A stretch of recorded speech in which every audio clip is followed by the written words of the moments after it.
We're getting screwed, man. Every time we turn around, we're getting screwed. Oh, the revolution's going to be through podcasting for sure. That's the only way we talk. It's the little guys that take the brunt of everything. It's got to stop. Peasants, man. We're just peasants. Every one of us. You watch those old movies, you see the peasants in the background with the kings and queens walking around. We're those people. We're those people.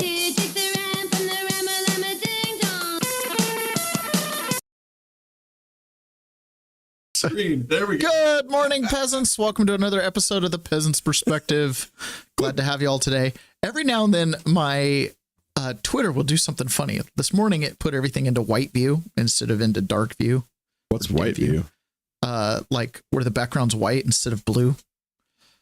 What? I didn't know this was a thing. Yeah, man. You gotta have your view all right. Otherwise, it feels weird.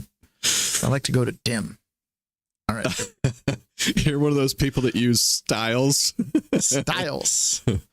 I just like to, have an easy on my eyes for the background. All right. It's got to be nice. Got to be nice. My dad says feedback I get is we should have more of an opener so that people can file into the room. Yeah. Rather than just start out hard and go straight into it.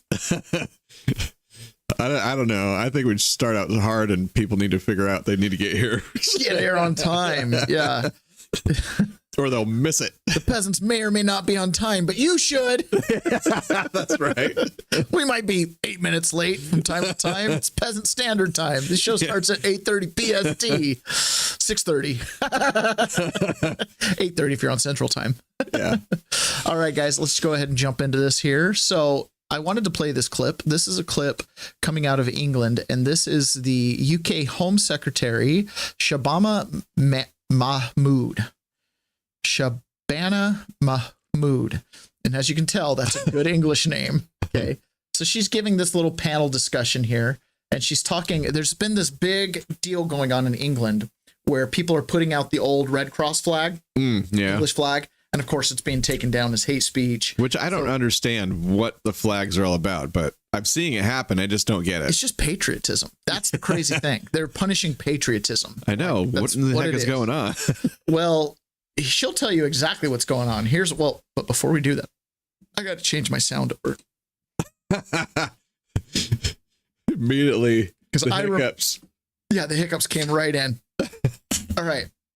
So I'm playing this because, again, as peasants, one of the things we always want to be aware of is what they think of us, right? Because what they think of us is going to translate into how they treat us. It's pretty simple stuff.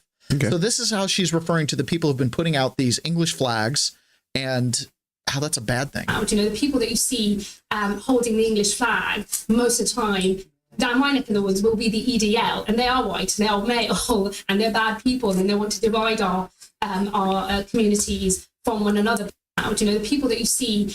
Okay, so the people that are flying these flags, these English flags, are EDL, a little political party there. They're white, they're male, and they're bad. And because they want to be patriotic. Because they want to be patriotic. And because they're going to divide you how? Well, their neighborhoods are being, she's clearly not a traditional English name. The most common name in England right now is Muhammad. So is this supposed to be a split between natives and non-natives? That's exactly what it is. Oh, okay, I get it. Exactly what it appears to be, right? These people are trying to divide our neighborhoods, and it's or they're just trying to unify them as British. Yeah. So I play that because, again, sometimes I think we don't understand how much the people that rule us hate us. Okay? Really, truly. Some of the people who rule us hate us. And there's a lot of reasons for that.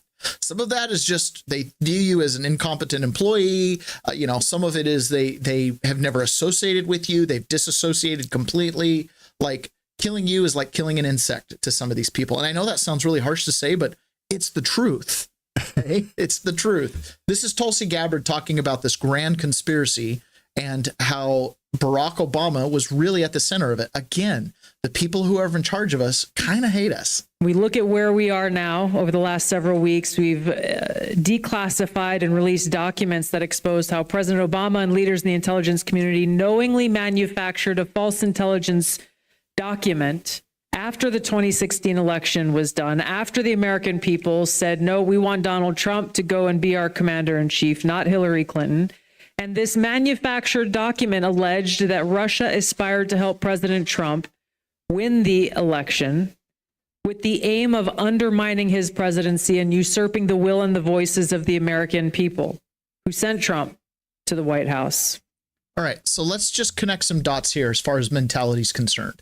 Over on the other side of the pond, they hate people who fly the English flag, the traditional English flag, the white background with the red cross. They hate those people. They're white, they're male, they're bad people. They're trying to divide our communities. And then over here in the United States, our leaders don't think that your voice counts and don't think you should be able to choose your leaders. Because why? Probably because you're white, you're male, you're bad people, right? You're, as Hillary Clinton calls us, deplorables. Like it comes forth and you see it in the way they treat us and the way the policies are. Bad news bears, man. Oops. What happened? Gosh, went to the screen. It was blank. Oh, it went to the screen. It was blank.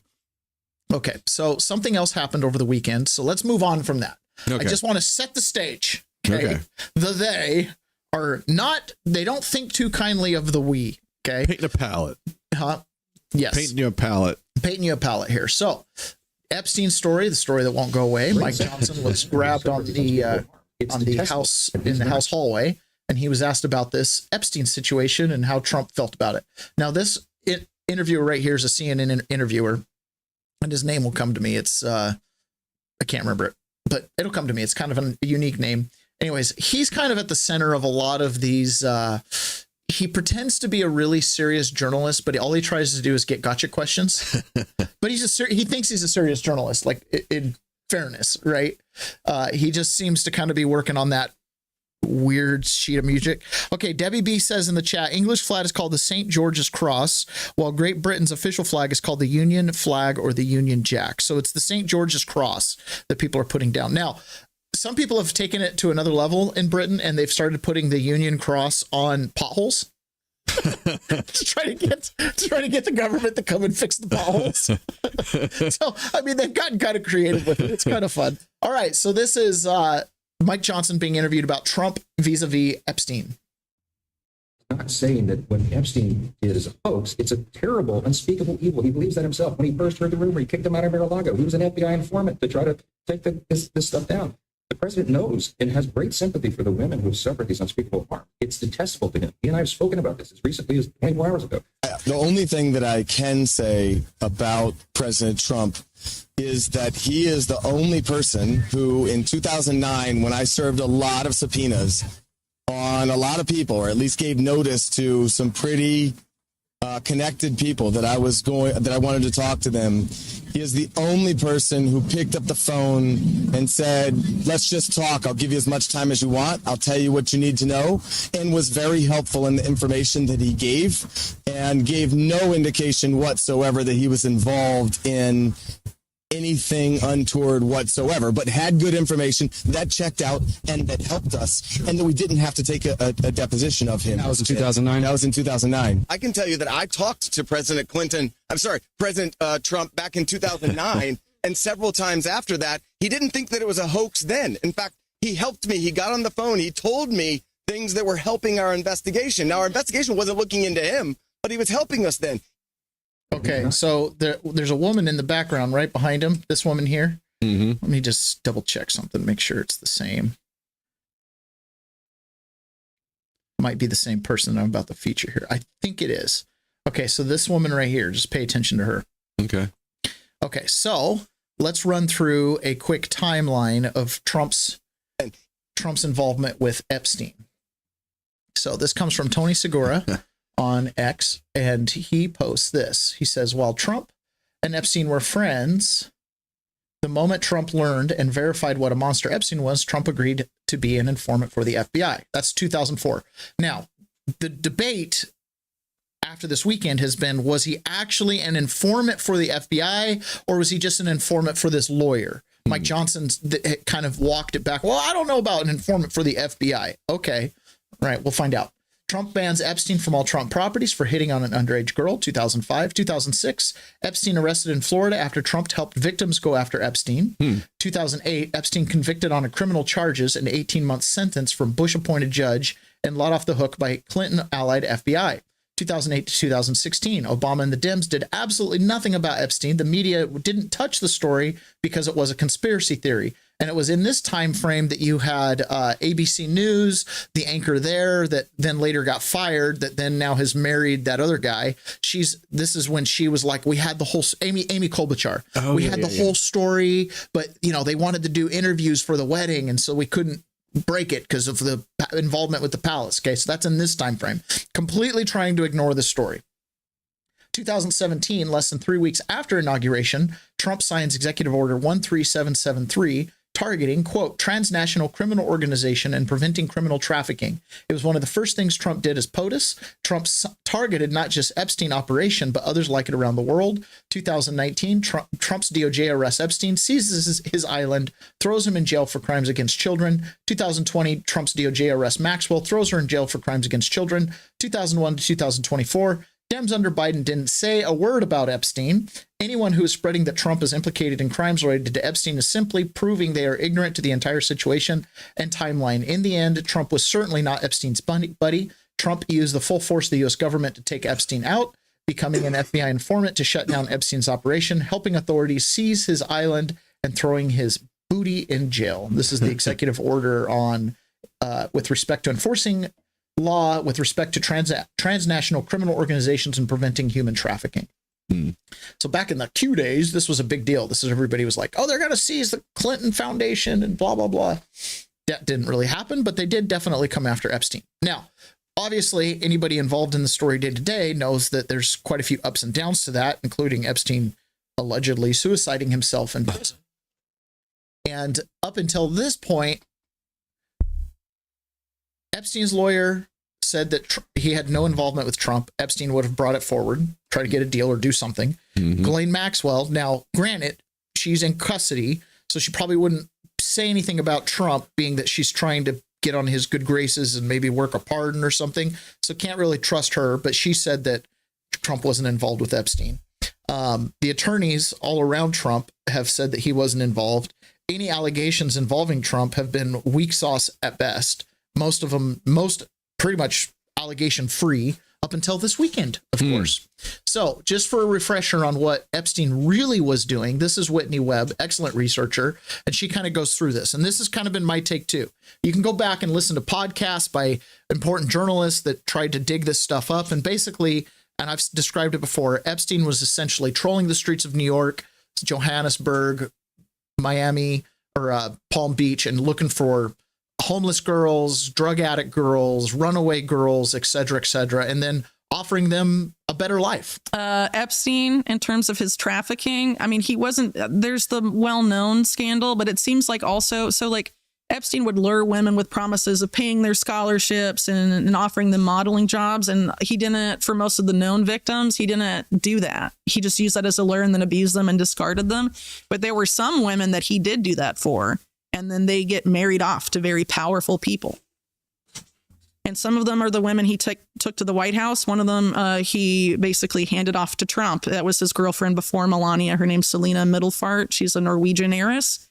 Another one was Frances Hardin that he passed off to John Doyce, who is a very... Okay, so that is the first time when Whitney Webb shared this that I've heard that Epstein passed a girlfriend off to Trump before Melania. Okay, so the time frame wise, that would have been before the kick out of Mar-a-Lago. Very a commodity trader, very tied up in the network I talk about in my book. An oil trader guy who's very, very sus. And then you have someone like Nicole Junkerman. She's seen on the arm of people like Paul Allen. She's reportedly, used to blackmail U.S. senators on Wexner's UK property with Epstein. And she was Elite Models previously. And then another model, Melanie Walker, she basically is now dating a top guy or married to a guy at Andreessen Horowitz, but she was Epstein's science advisor and then Bill Gates' science advisor.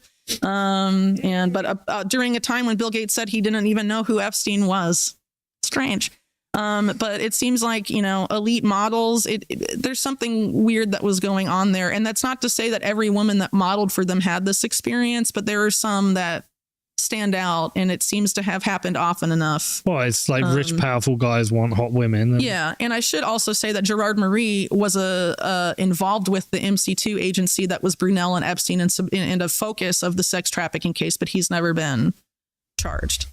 It feels like if the French case is dead in the water, they don't want to go there for some reason. But if Gerard Marie was pimping out, young models to people like Khashoggi, that would be why, It feels like if all of this was released, all the files were released, this would be a complete collapse of the political and financial elite. Well, okay, if the political and financial elite are, part of this court cartel that is born out of organized crime and intelligence, like maybe they should collapse. Oh, no, and we want it because do we want to be ruled over them? No. And I don't. Yeah, but the problem is they're both parties in the U.S. Yeah. And arguably they're both parties in the UK too. So we have, not only was Epstein abusing young girls, but in some cases he made good on his promises to make them models or make them into something famous and successful. And some of those women have gone off to sit on the arm of Paul Allen and Bill Gates and other people. You know what I mean? Yeah. So Epstein's whole thing wasn't, again, it's not always just this horrible sex dungeon abuse, which I think is kind of what is conjured up in our imagination when we hear about this, but it's also matchmaking. Yeah, that's what it sounds like. You know what I mean? It's matchmaking. And I'm sure some of those women, like there was one woman in a podcast I listened to that was interviewed. This woman got sent to Juilliard and got her school bills paid for Juilliard, and she was never abused. She had no idea that Epstein and Ghislaine weren't just very wealthy benefactors. Right. Just scholarship grantors, basically. Like, go play the great violin and, you'll be amazing. And she's terrified. Maybe I was being groomed. But they paid for her schooling for like 5 or 6 years. Never approached her about anything sexual. Just probably never lined up. Either never lined up or that was their MO. Hey, look, we're helping these people. These girls are lying. Do you see what I'm saying? Like, it's kind of like that family I told you about where the girls were being abused in an MK Ultra setup, but the brothers had no clue. So when people looked at the family, they were just like, oh, mental illness must run in the family for the girls. Right. You know what I mean? Right. Like the boys say everything's normal at home. So this woman, Stacey Williams, I'm not positive she was the girl standing directly behind the attorney that was speaking, but sure looks close enough. Stacey Williams says she was a former girlfriend of Jeffrey Epstein. And this is the first time that I personally have heard an accusation against Donald Trump. There was an incident where Jeffrey asked me to go for a walk with him and then walk me into Trump Tower, where Donald proceeded to grope me while Jeffrey stood there and watched. And then afterwards, out on the street, Jeffrey berated me for allowing him to do it. There was an incident where Jeffrey...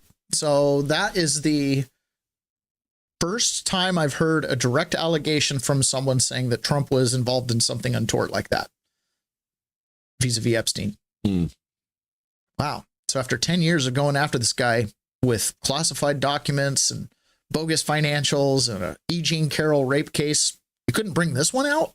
Right. And now we're just supposed to believe all victims or something, right? Yeah, we're just supposed to believe it. Okay. Yeah, I don't know. Man. Meanwhile, E. Jean Carroll, she was on with, let me show you this. This is Thomas Massey on with Representative Ro Khanna. So Ro Khanna is a Democrat. He's kind of a populist Democrat. Some people on the right think he's the most level-headed House member as far as the Democrats are concerned. I don't know that. And then Thomas Massey here, and they're being interviewed by George Stephanopoulos about this Epstein situation. And again, look at the way Massey, who tweeted 4 times over Biden's entire presidency about Epstein and 74 times in the last 7 months, right? All of a sudden he's taking on this mantle and he's coming after Trump with it, like directly. And I I just have to remind everyone about what Catherine Austin Fitts says when she's like, they're going to try to take Trump out with this Epstein thing and do it by Christmas. Now by Congressman Massey and Khanna. Thank you both for joining us this morning. Congressman Massey, let me begin with you and get your response to Speaker Johnson right there. He says you've been misled. He also suggested at one point this week, seemed to suggest that President Trump was an informant to the FBI about Jeffrey Epstein. Your reaction? Well, they haven't been misled. And the speaker's point that the victim's safety is compromised or privacy is false, because when we asked the survivors at our event, did they support the legislation that Ro Khanna and I have introduced, they all said yes. Now, I don't know if the speaker misspoke when he said that Donald Trump was an informant. The lawyers for the victim said that Donald Trump had been helpful in 2009 in their case by giving them information. But being an informant implies some formal connection and ongoing relationship with the FBI. I don't know what that's all about. I think the speaker needs to clarify that. And if it's a hoax, why was Donald Trump an informant to a hoax?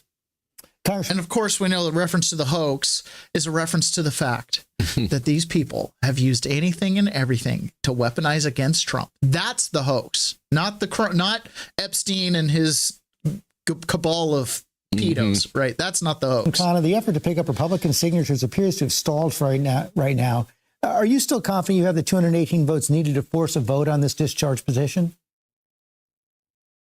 We have the 218 votes. 216 already support it. There are 2 vacancies that haven't been reported as much, but 2 Democrats are going to be joining, and they are both committed to signing it. That's going to happen by the end of September. But I want to just say this is not a political issue. This has nothing to do with Donald Trump. This is a moral issue. It's about standing with survivors. It's about protecting children. I admire Congressman Massey's courage. I admire Nancy Mace's courage, Marjorie Taylor Greene's courage, Lauren Boebert's courage. They are standing with survivors. We have the votes. Let's get a vote this month and get the files released. The Epstein thing just feels too late. This isn't political, but we got the votes. Now that the timing's just right, yeah, this isn't political. Oh my gosh. It's like, where have you been for 10 years? Hello, Birkenbean from Michigan and Carlitz. Howdy from Texas. Texas. Welcome. Love to have you guys here every week. Okay. Last thing. This is E. Jean Carroll, who, by the way, it's funny because she's talking about trying to look sexy. Over 75 before vaccination. This is not E. Jean Carroll. This is Deborah Birx. I was like, she is looking a lot better. Where's this E. Jean Carroll one? I have E. Jean Carroll talking about trying to look sexy for the trial. Oh, boy. Oh, I don't have it. Okay, so anyway, she goes on to E. Jean Carroll, who's the one who accused Trump of sexual assault, and she was talking about how she had to look pretty for the trial, to look like she could have been sexually assaulted back in the day. And it worked, by the way. So she says, yeah. Okay. So on some really good news, this is kind of exciting. This is coming from Ram Forum, and then it was kind of circulated on Twitter in the news. Cummins Inc. just declared war on the EV industry. While Tesla and the rest of the auto world are chasing batteries, Cummins just flipped the script. Their CEO announced a revolutionary hydro-powered engine, and insiders say it could shock the entire auto industry. It refuels in minutes, not hours. It's diesel-like strength, 0 emissions, no lithium, no battery rot, no charging pain. This isn't just an engine, it's a direct challenge to the all-electric future. Everyone assumed was inevitable for trucking, heavy-duty transport, machinery. This is a game changer. Imagine clean power, unmatched reliability, and a network that actually works. Cummins just sent a clear message. The future won't belong to one technology. Hydrogen is here, and it's ready to compete. The road ahead has just changed forever. I guess that's their new hybrid diesel engine. Pretty cool. What do you think about that, Ron? You're the engineer. Well, hydrogen power has been around for a while. This is not a new technology, first of all. And it's fine. You know, when you run a hydrogen engine, the exhaust is water vapor. So it's really good for the environment. The only downside to hydrogen fueled cars is you have to create the hydrogen source. So it takes a little bit more energy to create the fuel. So there's a little bit of inefficiency there, but it's fine. Okay. Yeah. So one of the things I'm excited about it. When I saw that, I was like, that makes more sense to me than a battery. Oh yeah, it makes way more sense than DEF and all that bull crap. Oh my gosh, I know, right? Yeah. Okay. So this is kind of working out a little bit funny here. I'm gonna have to. I got my stuff all funny. Ron, do we have an ad that we need to play? Let me just see if we got something I can do here for you. It's about that time. Well, let me pick out a good one. Okay, well, you pick out a good one. We're going to hear about RFK and what his job is over at HHS, because we're going to move into our COVID segment. We literally we're the worst team in the league. I've been brought in as the new manager, and my job is to shake up the organization, to fire the people who are responsible for masking our children with no science, for social distancing orders with no science. We literally are. He took so much heat at his hearing meeting for firing people, and he's like, that was my job. For 40 years, you guys have gotten health worse and worse and worse. You guys have lost every game. You gotta go. Well, maybe we should talk about the game. Yeah, let's talk about the game. This was football's first week. That's right. Hey, football fanatics, are you ready for some primetime NFL action? Oh yeah. Tune into Oh, sorry. Hey, football fanatics, are you ready for some primetime NFL action? Tune into Westwood One for all the gridiron glory you crave. From jaw-dropping touchdowns to game-changing plays, don't miss a moment of the excitement. Catch every snap, every tackle, and every victory on Westwood One. You can listen to the NFL on the NFL app, on the Westwood One app. The convergence of interest in code on WestwoodOneSports.com via Westwood One station streams or by asking Alexa to open Westwood One Sports. If it's NFL, it's on Westwood One. So my dear Seahawks got beat yesterday by the San Francisco 49ers. Oh, yeah? The San Francisco 49ers are the rival team. They're the rival team for the Seahawks. Okay. And they got beat. It was not good. It was not a good start. Was not happy to see the box score when it was all over. What? I don't know. The NFL and me are, it's like, meh. You can also use Westwood One to watch other sports too, by the way. That's right. I'm sure there's some badminton on there or some pickleball tournaments. Okay, so this is Rand Paul talking about Anthony Fauci and COVID, right? So Robert Kennedy's job was to come into the HHS and clean house. Fire the people who said that masking worked and put masks on your little kids. Fire the people that said 6 foot separation. Fire the people that said take all these boosters. And then on top of that, fire the people that haven't been looking into autism or obesity or any number of other things. This is Rand Paul talking about just how nefarious Anthony Fauci and his little cabal was when it came to this COVID thing. And this is a big, big deal. In 2020, the COVID virus, whatever that was and whatever happened, caused places all around the world to lock down. Think about Australia, some of the images we saw coming out of Australia and their concentration camp stuff. Dude, think about the stuff we saw coming out of Canada. The image that comes to my mind first is China, where they were welding doors shut on apartment complexes. I even put that in the category of PSYOP. I don't even know what was going on in China. Yeah. Okay. Like I've got videos of 20 million at cell phone providers dumping contracts. Like people just got rid of their extra cell phones, AKA they died. You've got videos of people falling dead in the streets. You've got people being welded into their buildings. I don't know if any of it was true. I don't know. I have no idea. But it's disturbing. I do know that what they did in Seattle was true. I do know that filling in the skate park in LA was true. I do know that forcing us to wear masks everywhere was true. I do know what they did in Australia with the lockdowns down there was oppressive. I do know what they did in Canada was oppressive. I do know what they did all throughout Western Europe was oppressive, right? Yeah. That I know. So if you're somebody out in the world and you're like, who are we going to blame for the lockdowns? Who are we going to blame for the tyranny? Who are we going to blame for the excess deaths? You're looking at one of two places. You either blame China or you blame the United States. Who are you going to blame? This is an international problem. Imagine being Donald Trump. He's clearly put the blame on who? China. Okay, the virus came from China. Right. And we've played this thing. Well, whether or not the United States created the virus or not, China let it get out. Well, it's the Kung flu. Herein lies the problem.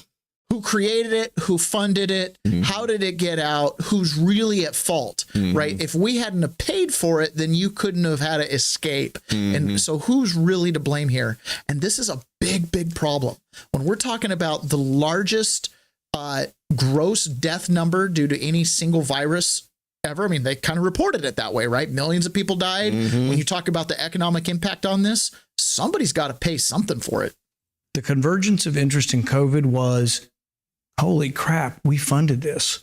And so if you are Anthony Fauci and you know that you've made a deal to do very dangerous research in China, one, because there's less oversight in China and there's complaints beginning to circulate in America, let's outsource this to China. What's your first thought? We got to cover this up. And that's exactly what he was doing. The phone calls went on in my book. My wife helped me write it.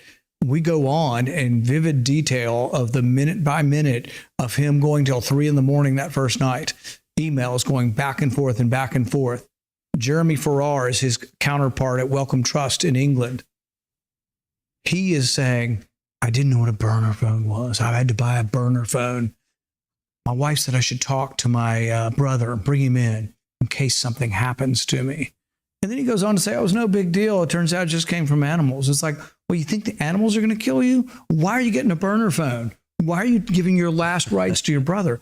These people were very concerned, maybe not that they were going to be killed by foreign agents, but that the public was going to find out that they had been funding this very dangerous research and that millions of people die because of lack of oversight. But I go through the emails. There's never been a more extraordinary cover-up in the sense that these people were saying in public the opposite of what they were saying in private. So freedom of information became the tool that uncovered a lot of this. And thousands of people, helped to get this done.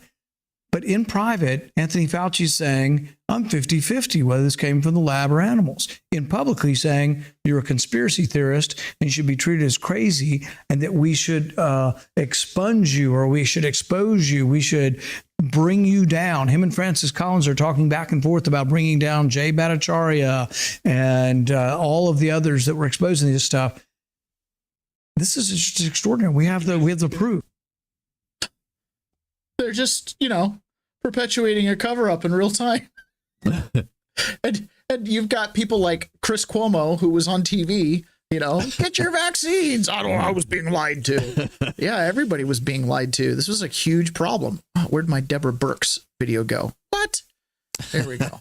This is Deborah Birx, who, by the way, is looking better now that the weight of responsibility of COVID's not on her shoulders, I guess.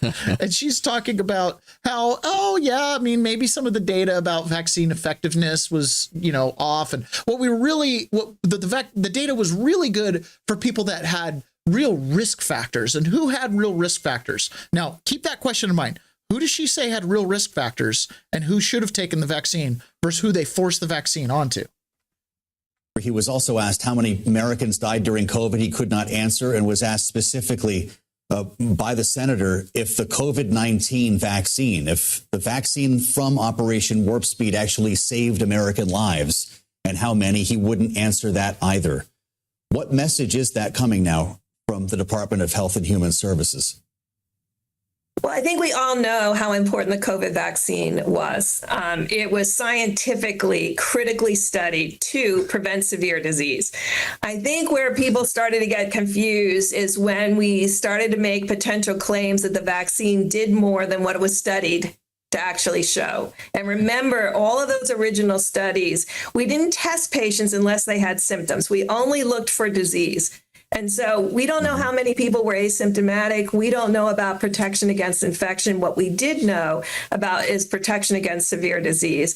And clearly, if you look at the mortality in individuals over 75 before vaccination and after vaccination, there was a dramatic difference, even through Omicron and Delta. So yes, the vaccine was highly effective for what it was intended to do, which was prevent. Shouldn't the health secretary? Then why did they give it to people that were not in that category? You know that?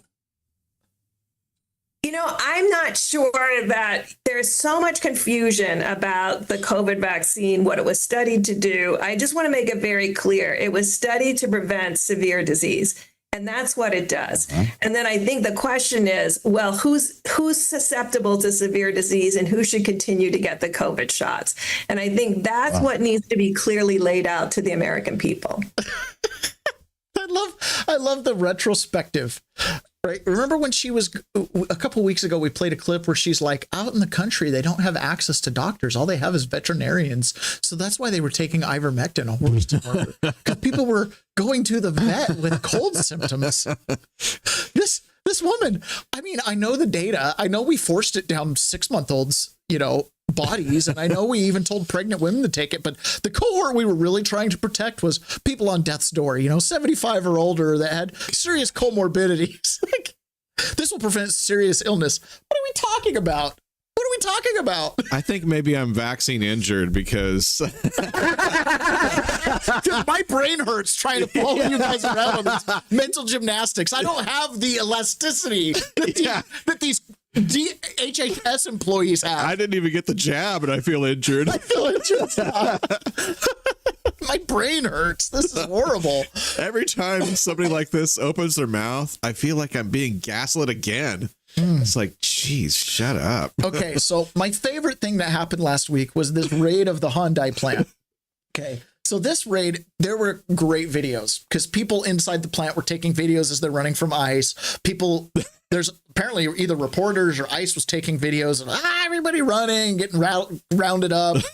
And one person actually fled the whole thing. One worker with her hard hat and her little cell phone live streamed 6 hours of herself hiding inside this battery plant to avoid ICE, and then got out after dark and got in her car. It was like one of the few cars left in the parking lot. Okay. So apparently nobody stayed around. Well, everybody got arrested, but she went and hid in a closet. I know, but if there's cars still in the parking lot. Well, there's a couple. Well, they took all the people, the cars got left, right? Okay. Like there were a lot. I shouldn't say there were a few cars. There were still enough cars in the parking lot. It made you go, I bet a lot of these are going to get towed in the next few days because their owners just got hauled away. So what's unique about this here is this battery factory plant was put in by Joe Biden. So Biden put this press release out. My economic agenda passed by Democrats in Congress to rebuild our manufacturing and infrastructure here at home continues to pay off for the American people. This time in Georgia. This plant was announced during my trip to the Republic of Korea in May, and I'm excited the groundbreaking is happening months ahead of schedule. Hyundai's commitment to invest more than $5 billion and create more than 8,000 jobs making electric vehicles and batteries will help boost the entire community around Bryan County. With good jobs, people can raise a family on and ultimately help lower costs for the American people. This has been at the heart of the historic legislation we passed over the past 2 years. The last thing we should do is repeal it, as Republicans in Congress want to do.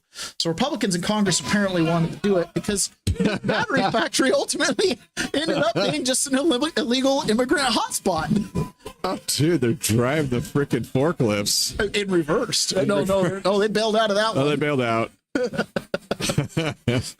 This video is people say, no, we are going to be searching everything. All the work must end. So there's people were putting out clips the other day, basically saying, unemployment is high for legacy Americans in that town, that the battery factory came in and basically nothing happened except rents went up. Right. It wasn't like anybody they knew got a job. It was like all these new people came in and got a job. So this battery factory plant has been kind of an open secret in that community that they didn't employ any white people. All the shifts are in Korean. Okay.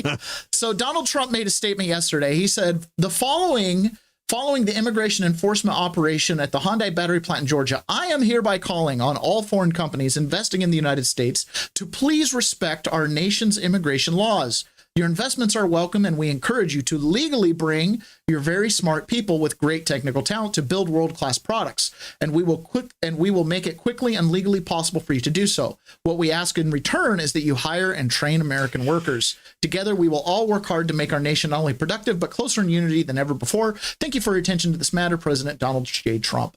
I believe that is a very, very subtle shot across the bow to other companies that might be doing the same thing. The idea that these foreign workers that have been imported into our country were just here to do jobs that Americans wouldn't do is the biggest lie of all times. Oh, yeah. That's almost as big a lie as the devil convincing you he doesn't exist, right? They did not come in to pick our strawberries and harvest our almonds and, change our linens at the hotel. The strawberries at Costco come from Mexico. They came in for all your jobs. Yeah. They came in for all your housing. They came in for all your rights. Okay. Birkin Bean on Rumble says it's the Hyundai complex. The battery plant was being built, but the EV vehicle plant was open and operating a year ago. Pray the Rosary Daily. Ron, I didn't even get the jab and I feel injured. That was a good line, Ron. That was really good. So here's the thing. With Donald Trump going out after all these raids, on our end of the spectrum, on the peasants' end of the spectrum, we look at this as an economic thing. You're opening up job opportunities for us. That battery plant factory is going to continue. Shame on Hyundai for doing that. Shame on them for doing that. Shame on them for flaunting our immigration laws and our employment laws. Shame on them for doing that. Shame on them for bringing that investment to the community with very little residual benefit. Shame on them. Okay. But the reason that was allowed to happen by the parties that were in power versus the party that wasn't in power is super clear to me. Democrats don't care who gets the jobs at all.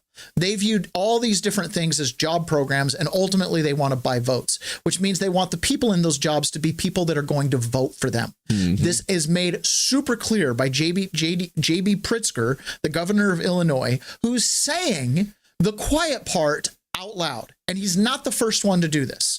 These guys are starting to drip out there in clear terms that Trump's immigration raids and coming after the immigrants in our communities has nothing to do with helping native-born Americans or legacy Americans. It has nothing to do with improving the job market or getting rid of crime. In his opinion, it has one reason and one reason only why Donald Trump is going after these illegal immigrants. We know what it's about, and it has nothing to do with fighting crime. And it has, honestly, sending National Guard in has nothing to do with immigration either. What it has to do with is he's trying to set the stage for interference in the elections in 2026 and in 2028. We know what it's about. It's not a secret what they've done. They've imported people to take your jobs and to cast your vote. That's exactly what it is. And now that the immigrants are being pushed out, this isn't about illegal immigration. This isn't about crime on our streets. This is about the 2026 midterms and the 2028 presidential. Oh, really? Huh. Interesting. Kind of makes me wonder if you had the same thought when you were letting them in the front door, that it was maybe all about the midterms and the general election. And now that those illegal immigrants who should not have a vote, how could they even possibly affect the election? You're reducing our illegal vote count. You can't do that. How could an illegal possibly affect the vote one way or the other? Right. How can it even affect it? They're saying it openly. Oh, this is about the election. This isn't just about getting rid of illegals. Okay. You, my friend, protest too much. So the question was asked by Jake Tapper whether this was going to continue to Tom Holman. Are we going to continue to see raids on big businesses? So there was another ICE operation, pretty sizable. ICE detained nearly 500 people in a massive raid at a Hyundai plant in Georgia. According to ICE, most of those arrested were South Korean nationals, all of them, according to ICE, living in the United States illegally. Are we going to see more large-scale raids on businesses where so many employees are not in the country illegally, even if they haven't committed violent crime? And what more can you tell us about the Hyundai raid? The short answer is yes.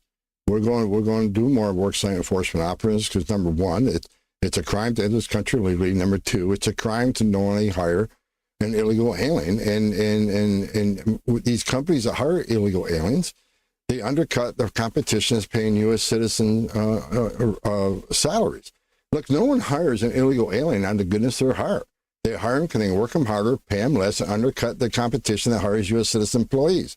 They drive wages down. And I know this for a fact, my own personal experience of having a roof replaced. I had to call 5 different companies before I had a company that guaranteed me a legal workforce. I talked to one company, just a father and son, who laid off 20 citizen employees because they couldn't afford, they couldn't win a bid. Because the competition were bidding a lot less for a job because they're paying employees a lot less to work because they're illegally in the United States. The part of the reason we had the most secure border in history of the nation today is because of, the great work of President Trump and his leadership, the men and women of the Border Patrol who are doing a great job, but it's also shown the whole world that there are consequences. What ICE is doing every day on these operations and this worksite enforcement operation also helps us give a secure border, because those who are thinking about coming to the United States illegally knows that this administration is applying consequences. That's a part of the reason we have the most secure border. So yes, you're going to see a lot more worksite enforcement operations. And here's the thing: the immigration and the deportations that's happening, and they've been touting these numbers. There was another over ICE a million, operation, I think 1.4 million self-deportations have happened. This is excellent, and I think it's only going to increase because they started a new program to get people to self-deport. Documented immigrants, the Trump administration is dusting off a rarely used law to hit thousands of migrants with hefty fines. The president wants them to pay up and get out. Investigative reporter Hilda Gutierrez joins us now with the exclusive story. Hilda. These civil lawsuits were filed by Justice Department attorneys just this week. They were looking to collect more than $300,000 combined from 2 Bay Area immigrants accused of staying in the country after a judge ordered their removal. But immigration attorneys argue the penalties are excessive and unconstitutional. The notices from ICE showed up in June at a San Francisco apartment in the Mission and another in San Bruno. The letter stating 2 undocumented immigrants were being hit with hefty fines. The reason? For not leaving the country after a judge ordered their removal when they missed hearings in immigration court. One of them was given a deportation order in July of last year and now faces $300,000 in fines. The other missed their hearing this past March and owes more than $40,000. So we are expecting to see a tsunami of people being penalized under these laws. Merle Kahn is an attorney with the Immigrant Legal Resource Center in San Francisco. I get so excited.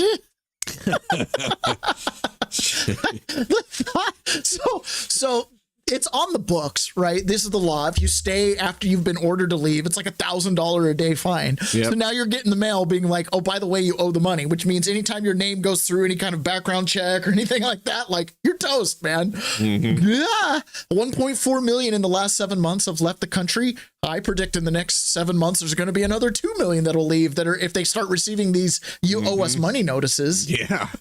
So simultaneously to lowering the illegal immigrant population takes pressure off local housing markets, and more than anything opens up local jobs. We played weeks and weeks and weeks ago the factory or the food processing plant, I think it was in Nebraska, that had a clean out like this, took out all the employees, and the next day they had more applicants than they had job openings of legal workers, right? Huh.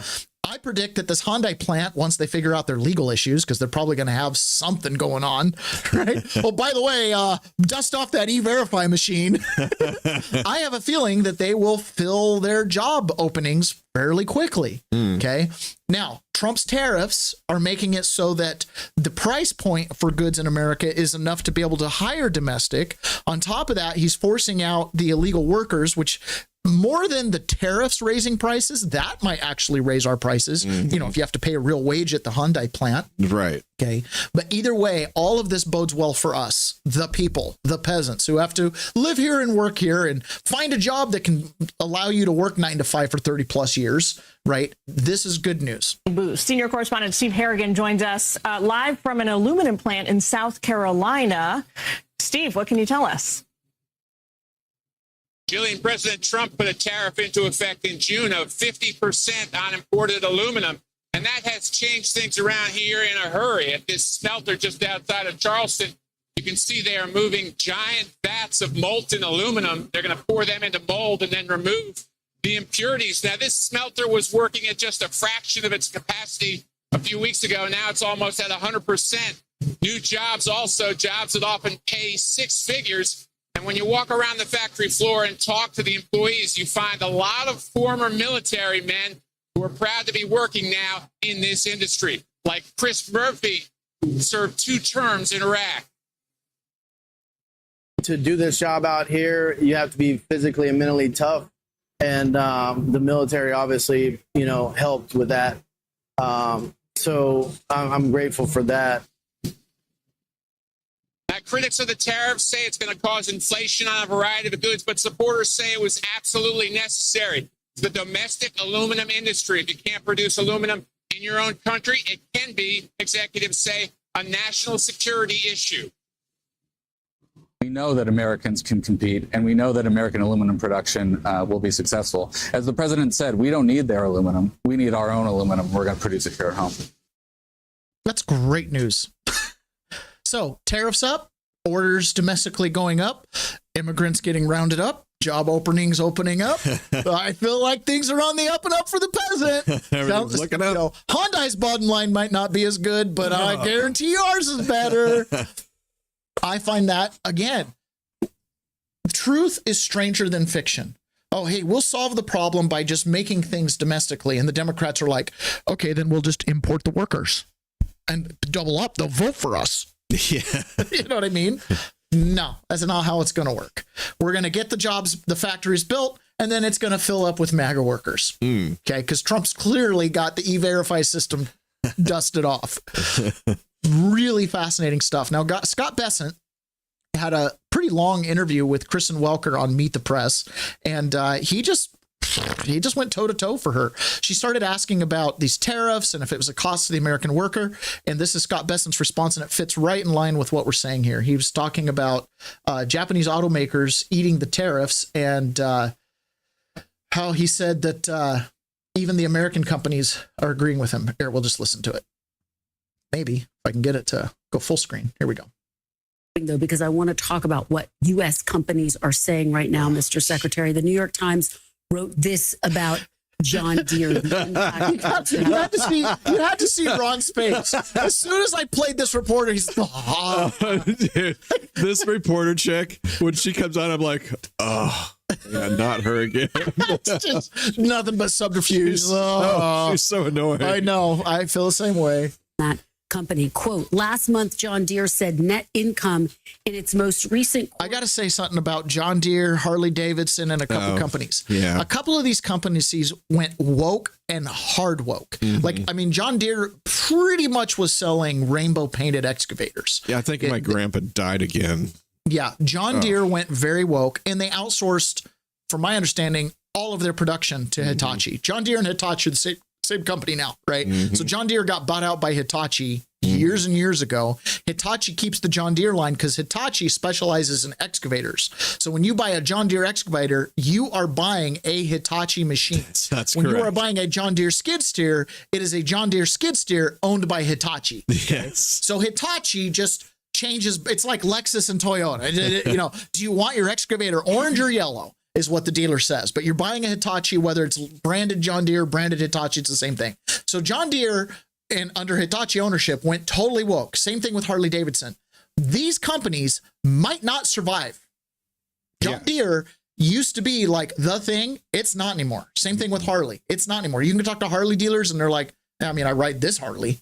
I don't know what I'm going to ride after this one, right? Like the trade-in market for Harleys is garbage. Well, there are eras. There are eras of Harleys that are garbage. There are eras that are still sought after. No, they're all garbage now. Oh, really? It's the zeitgeist. Oh. So Harleys are shitty motorcycles. Oh, yeah. Okay, they're crappy. They leak oil, they rattle out, but they're cool.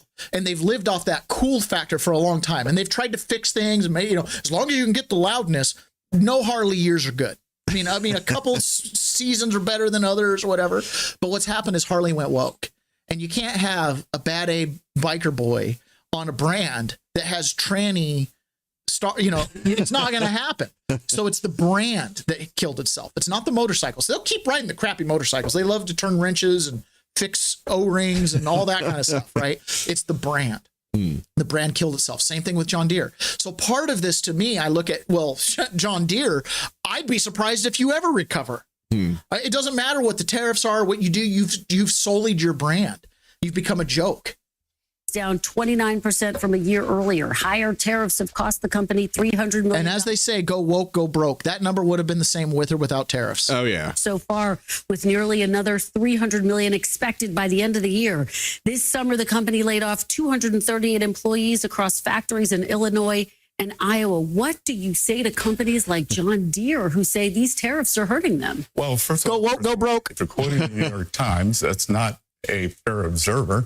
And two, that but these are statistics. That's about John Deere. That's not about the New York Times. That's one company that they have cherry picked. At Treasury, we have about 2. And why do you think they cherry picked that company? Yeah, it was already trending bad. Again, you can't pick a go woke company and be like, well, this is what the overall economy is doing. Not every beer company chose Dylan Mulvaney to be their spokesperson. Exactly. Management teams come through a day, and overwhelmingly, we are hearing from companies they plan to increase CapEx, they plan to increase employment.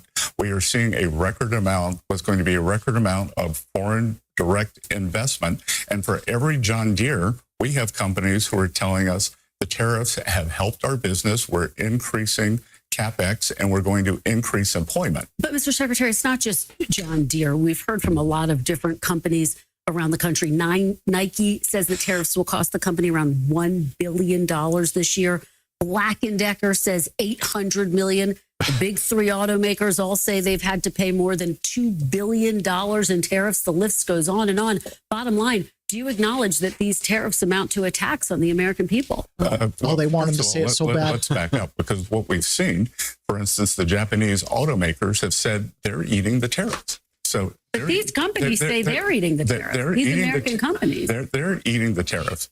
So, and again, there are numerous companies who are doing the opposite. You know, you're taking these from earnings calls, and on earnings calls, they have to give the draconian scenario.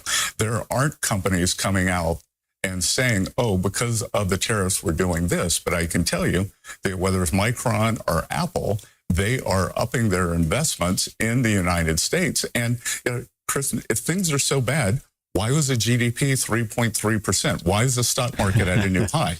Because, you know, with President Trump, we care both about big companies and small companies. And you're quoting big companies, but the big company index, the S&P, is at a new high. Hasbro says they're going to have to... Let me quote another company that has completely hollowed out American manufacturing. Don't you feel bad for them? Don't you feel bad for them? Their bottom line is going away. These are numbers. I have stats. When was the last time Hasbro built a toy in Springfield, South Dakota? You know what I'm saying? Like, they don't. Hasbro has long since left the country. John Deere, this has been an ongoing saga for 20 years. And all of a sudden they're like, oh, we have to pay a tariff to re-import to the United States. Damn straight you do. Okay. Anti-Socialist League on Rumble says Welker is one of the worst of the worst, carrying water for the far left miserable cult, and she does it with a straight face, as she would never ever make stuff up, and with lizard eyes. I swear I see my leopard gecko in her. I'm just waiting for her to, I don't know. Doug Wyatt may or may not be listening to this, my good friend Doug, but when we were in prison together, whenever on the TV would anytime a new anchor would come on the TV, he'd come in and he'd have some comment about them, and I'm sure he had great comments about her. Doug, you got to call me. We got to laugh about some of the old times. It's been long enough now. We got to start laughing about prison. Okay, so Kristen Welker wouldn't let off this at all. She continued to come at him about the tariffs, and then she brought in another expert, Goldman Sachs. 86% of the tariff revenue collected. Why was the GDP 3.3%? Why is the stock market at a new high? Because, you know, with President Trump, we care both about big companies and small companies, and you're quoting big companies, but the big company index, the S&P, is at a new high. Hasbro says they're going to have to increase their prices. Goldman Sachs says 86% of the tariff revenue collected so far has been paid by American businesses and consumers. So just bottom line, Mr. Secretary, do you acknowledge that these tariffs are a tax on American consumers? No, I don't. Even though you have companies saying they are going to have to increase prices, and given the fact that 86% of these tariffs so far have been paid by Americans. You're quoting Goldman Sachs. So yes, Goldman Sachs. I made Which I said, yeah. I made a good career trading against Goldman Sachs. Okay. So bad. Why was the GDP 3.3? That's as good a retort as any. I've made a lot of money doing the opposite of what Goldman Sachs says. Goldman Sachs, by the way, was trading my court bond. Goldman Sachs Municipal Bond Fund had my District of Columbia court case trading in it. So making any money? Oh, it was making money. It still is making money. It's still being traded. So Scott Bessent, again, this is just so great. Scott Bessent comes out and he starts talking about the employment numbers and how they've been going up and up and down and all over the place. Look, and he makes another comment about the Federal Reserve and how Jerome Powell is too late again. Look, we're not going to do economic policy off of one number. We believe that good policies are in place that are going to create good, high-paying jobs for the American people. Two, let's look at the efficacy of this number. August is the noisiest month of the year. Typically, the highest revisions come in August. That's why it's important that we have good data. Austin Goolsbee, who's head of the Chicago Fed and probably the most partisan person at the Federal Reserve in leadership, came out and said, I don't know if these numbers were that weak. I don't know if I'm going to vote for a cut in September because it may have something to do with the immigration deportations. So this is why we need good data. Three, if in fact these numbers are true, it shows that President Trump was right about the Federal Reserve. They are too late. And because of the bad numbers, they likely would have been cutting in June. And if we believe the numbers, and four, I can tell you the one thing this administration is not going to do, and we are not going to let the Democrat media surrogates do, is during President Biden, President Harris's campaign, they told the American people, it's a vibe session. You don't understand how good you have it. President Trump was elected for change, and we are going to push through with the economic policies that are going to set the economy right. I believe by the fourth quarter, we're going to see a substantial acceleration. So we are getting ready to come into the fourth quarter now. And I can see that with all the tariffs being put in place. But there was that court case last weekend where the appeals court said that the tariffs were unconstitutional, that only Congress had the power to make those tariffs. This is a big deal. And Kristen Welker here starts asking about, do you plan on offering a rebate to the countries that have paid tariffs? All right. I do want to talk to you about the battle. This tariff thing and the rebate is, frankly, and I think that Trump has expressed this and Scott Bessent is about to express this, it's nation ending. Like, we've taken enough steps down this road and collected enough money, and it's set international policy. If this gets reversed, it's devastating. Like, devastating to the regard that a major political change would have to happen.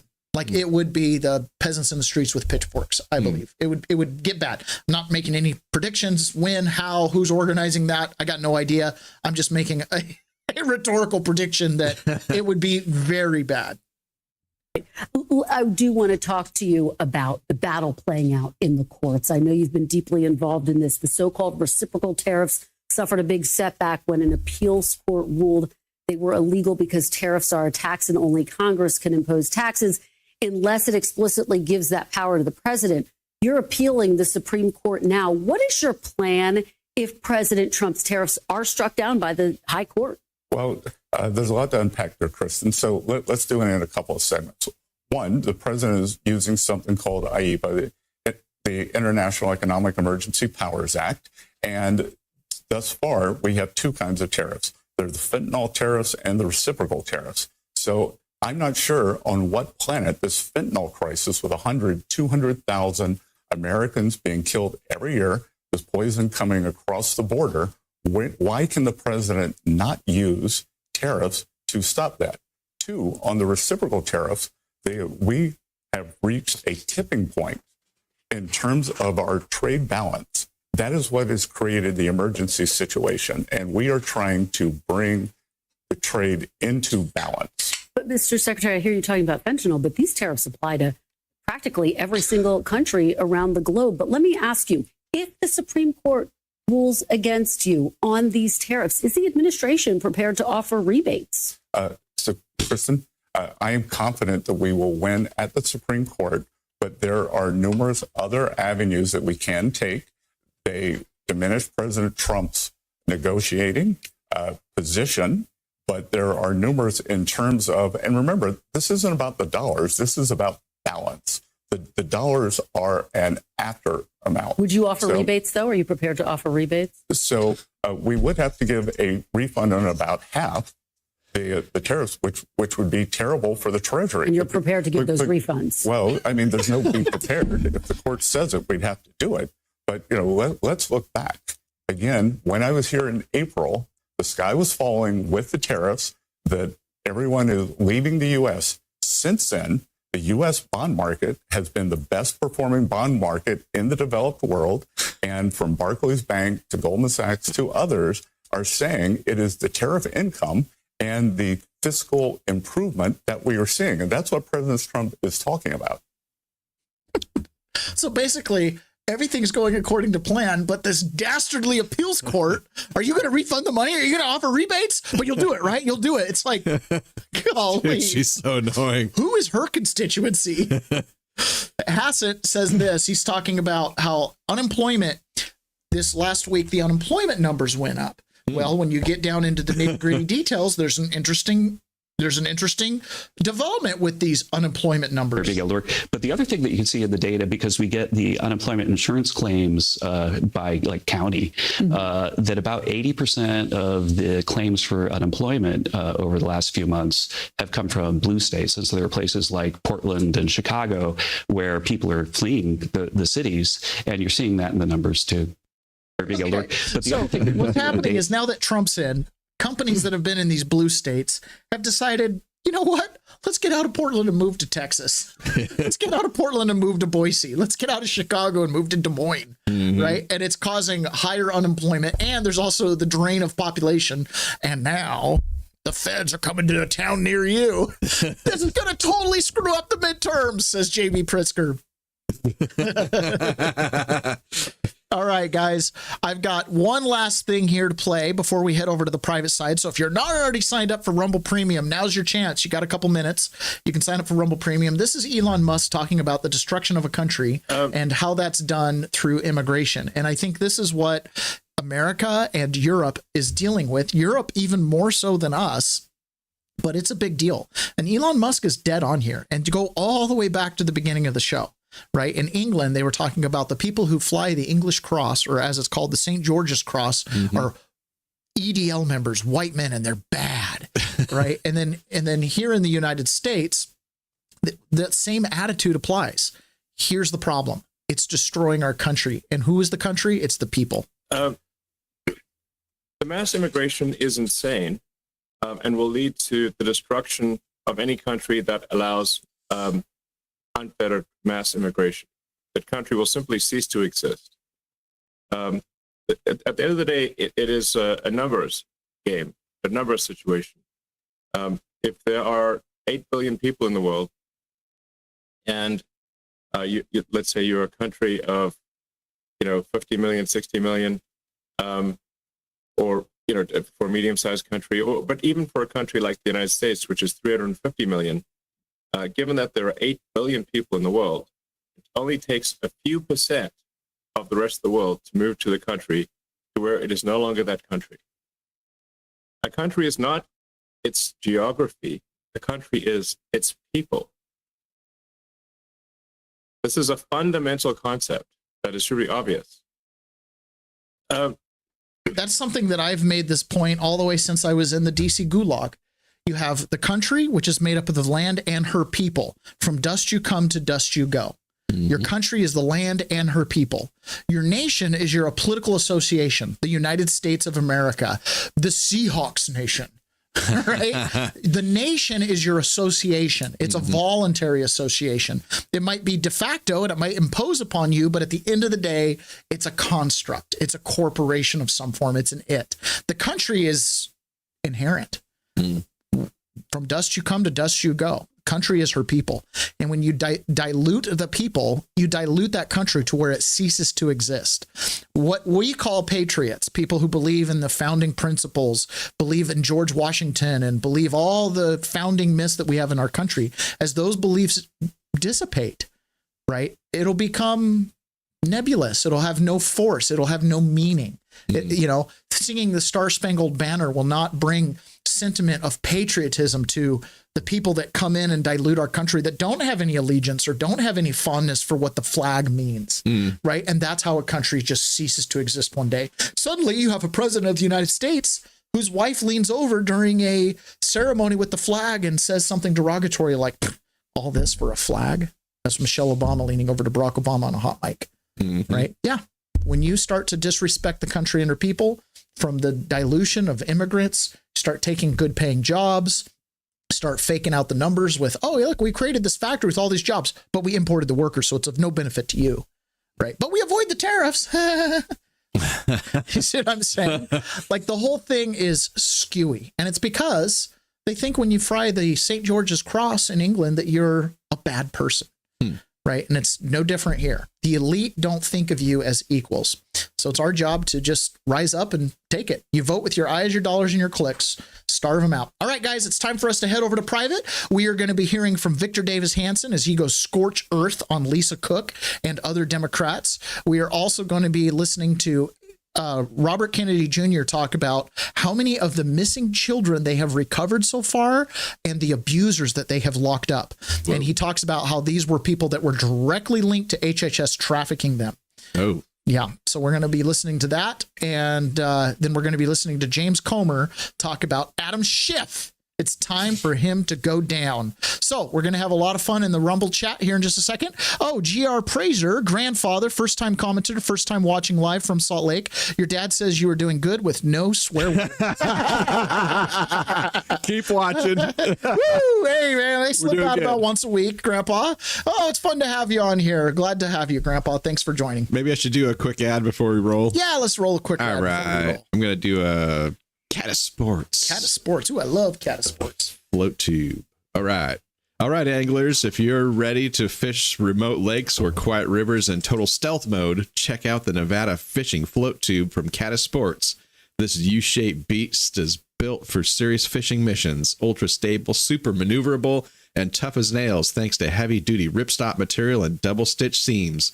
You get a padded backrest, oversized seat, 2 large gear pockets, rod holder, stripping apron, and even a dry fly patch. Everything you need to stay locked in and ready when the bite is on. Fluorescent accents help you keep you visible out on the water, and carry handles make it easy to haul in and out. Whether you're chasing bass in the shallows or hiking into alpine trout lakes, the Nevada float tube is built for your job. Use code RUMBLE at checkout for 10% off your order today. That's catasports.com. Get out there and stay light. Catch the big one.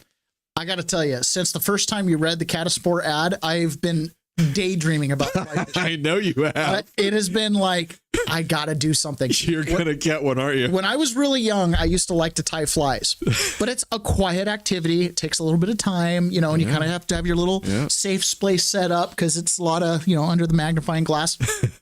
And as I've gotten older, life's just too busy. I got 5 kids running around, haven't been able to do that. And I'm constantly moving my float tube around, right? Like moving it from here. It's in a big bag.